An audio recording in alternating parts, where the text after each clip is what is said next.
அனைவருக்கும் வணக்கம். உங்களை மீண்டும் சந்திப்பதில் பெரும் மகிழ்ச்சி. எல்லாரும் எப்படி இருக்கீங்க? நாம ஒவ்வொரு நாளும் ஒவ்வொரு திருக்குறளை பார்த்து கொண்டிருக்கிறோம். அதில் இன்று ஆகச்சிறந்த திருக்குறளான வள்ளுவன் எழுதிய வான் சிறப்பு. அதுல அவர் சொல்றாரு பாருங்க, என்னங்க சொல்றாரு வாங்க பார்க்கலாம்.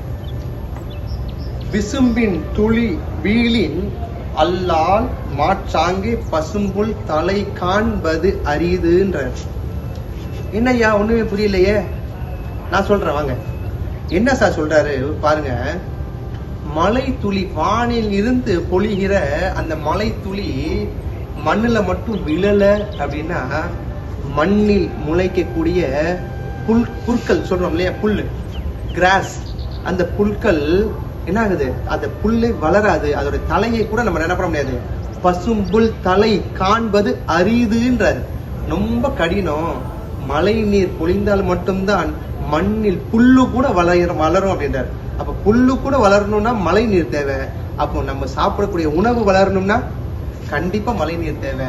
ஆகையால மழை பொழியும் பொழுது மழை நீரை சேமிப்பது எப்படி என்று நம்முடைய வருங்கால இளைய தலைமுறையினருக்கு சொல்லிக் கொடுங்கள்.